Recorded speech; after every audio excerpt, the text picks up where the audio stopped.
Excel 2007, data integrity. There are two main tasks that we are going to carry out in this nugget. The first thing is formula auditing. We'll do some troubleshooting to make sure that our formulas are based off of the right cells so that we have data integrity, so that we're not creating calculations that aren't really taking into consideration the right pieces of data. Also, we just flat out might have some errors in our formulas, and it's nice to be able to troubleshoot to really watch how this formula is carried out so we can see, hey, okay, I get it. I'm going to go fix that piece of information that I need to fix. Also, we are going to use the data validation commands. We can actually limit the type of information that's brought into our spreadsheet. If someone types in something we don't want, they'll get an error message that says, hey, try again, try this. Also, with data validation, you can create a list of entries. So someone who's entering information can click on a drop-down, see what their options are, instead of just guessing and perhaps typing something incorrectly. As we know, it's so easy to mistype when we're doing quite a bit of data entry, or hey, even when we're not doing quite a bit of data entry. So let's go ahead and jump in here and make sure we have data with integrity. Let's go ahead and launch the Sport Shop orders. This is similar to something we've seen in a previous nugget. We're taking orders for our sports shop. We have SKUs and product gloves and price, size, quantity, totals. We give a discount price. We calculate the discount price, and of course, we have some notes. A lot of formulas exist within this. For example, we've got a VLOOKUP here for this product batting glove. This VLOOKUP is based off of, oh, well, this SKU, but it also goes out and looks on the inventory sheet onto a range that we've named inventory. We also have a few other VLOOKUPs here that do the same thing. Our total is based off of a calculation, price times quantity. Our discount price is based off an if statement. If either one of these cells here is greater than a certain number, then we give that discount. Otherwise, we say, hey, no discount. In our notes field also, we have an if statement, just one if criteria. If D5, if the size is large, then we're going to say, sorry, we're out of stock. Otherwise, we'll say thanks for your order. So there are quite a few formulas in here. And of course, there are potential errors that occur when you create formulas, because a couple things can happen. Your initial formula could not be correct, or you could move some of the data that exists in any of the source locations, which could leave you with an error. So let's take a look at some of the auditing tricks that we have.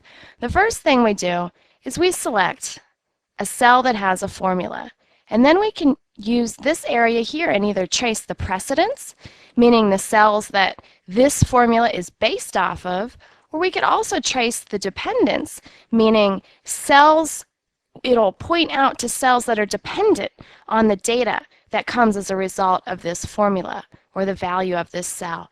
Let's trace the precedence first. So these blue dots indicate cells that precede our discount price. Now, we know it's an if statement, so it tests cell C5, that's why C5 is selected. It also tests cell E5, that's why E5 is selected.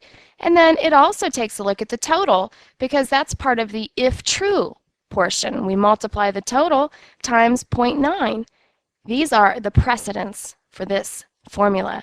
Are there any dependents on our discount price? Let's check it out. All right, there's one dependent on our discount price. We see the arrow indicates dependence. We only have one. The order total is dependent on that. Let's take a look at a couple more. If we click on this, thanks for your order, and choose trace precedence, it gives us a couple more dots. Notice how, though, it's a little bit difficult to tell where the items are for discount price versus notes. So in this situation, we could remove arrows. We could remove just the precedent arrows for this, or we could remove arrows for everything within our entire spreadsheet. Let's try this one again. We'll trace our precedents. Now it's a little bit easier to read. We only have one precedent, cell D5. Can remove the arrow. And let's take a look now at batting glove. This is our vertical lookup. Do we have any precedents here? All right, we do. We come from the SKU number, batting glove, looks at cell A5, which is the skew. Look at this dashed line. This indicates, hey, there's a range somewhere else. It's not pointing directly to this spreadsheet. We can look at this dashed line here and double click on it. For that, it says, you know what? sportshoporders.xls within square brackets. That's the syntax for a file, and we can tell, yes, this file is called sportshoporders.xls.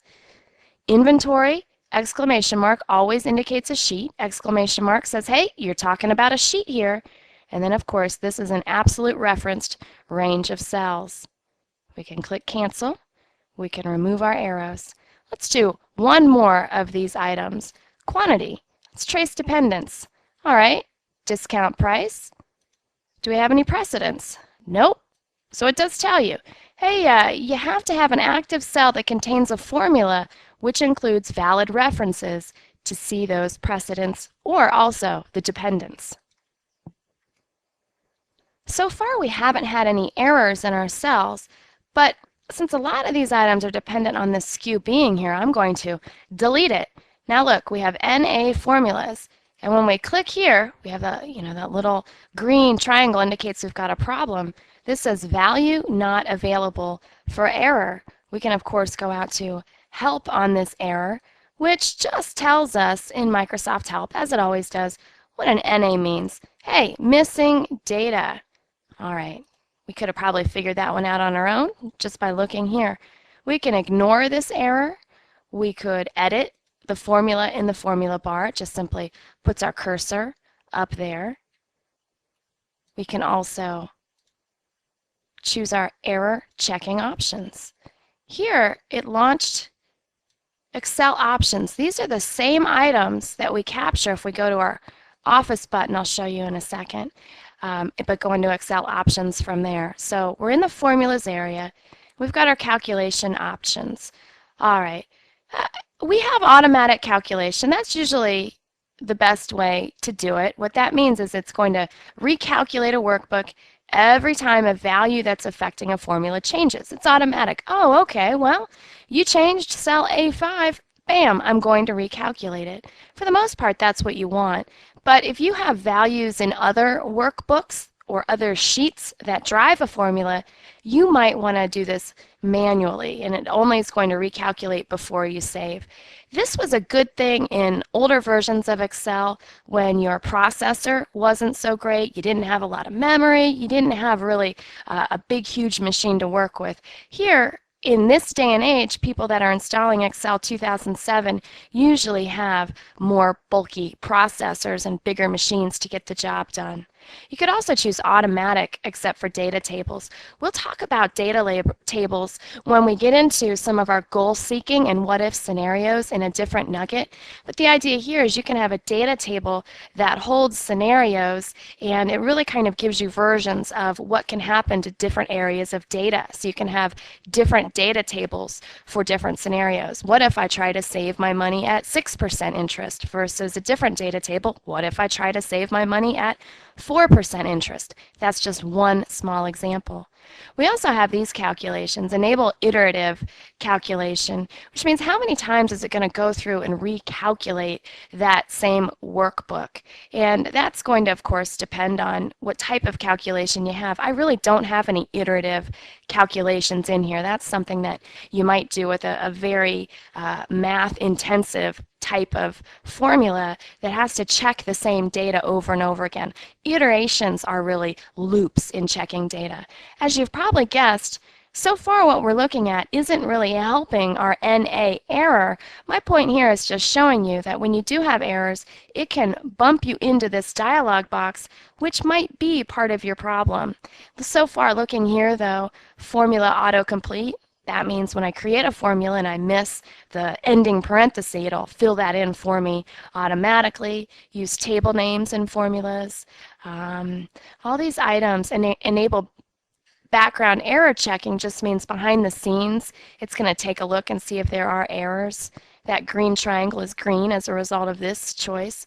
This is all right here, kind of fluffy, the green, but it could be helpful.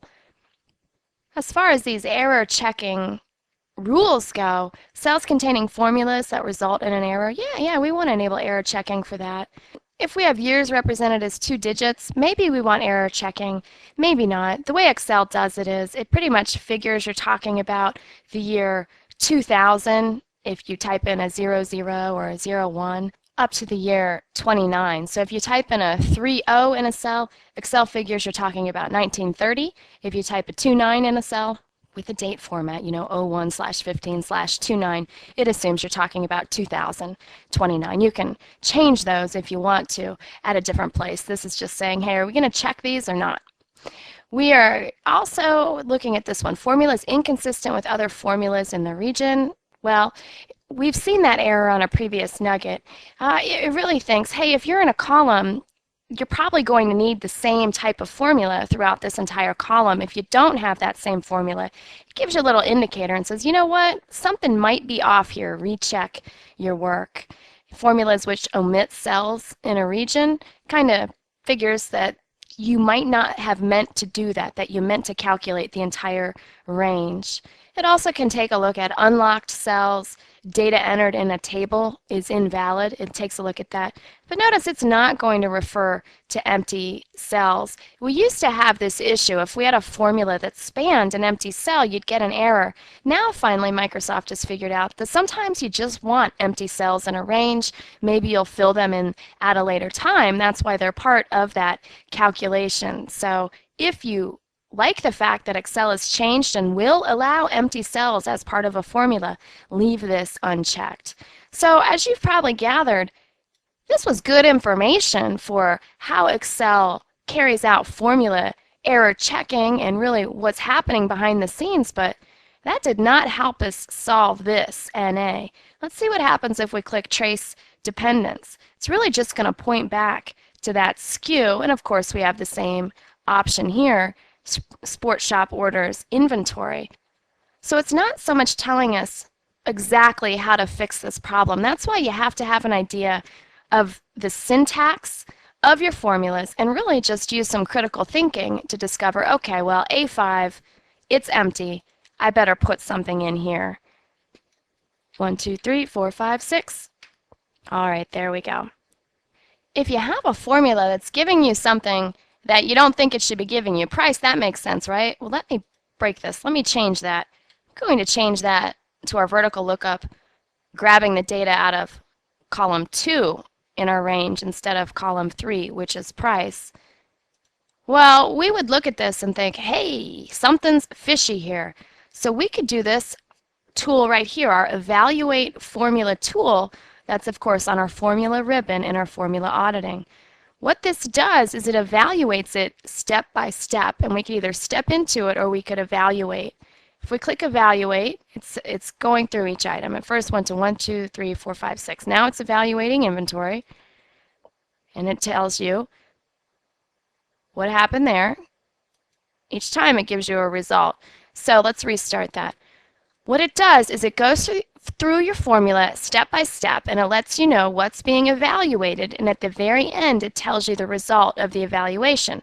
So first it evaluates A5, then it evaluates the named range of inventory, and it figures out that inventory is actually on the inventory sheet A2 through D82, and then it evaluates that to batting glove. Restart. Step in is going to show you this one by one. Step out. Now we're on the second part. Step into that. Okay. Inventory really is a named range that ties to that. Step out. Evaluate. So there's only a few steps in this, but your formulas are calculated so quickly, it's nice to see actually what is occurring. So from that we gather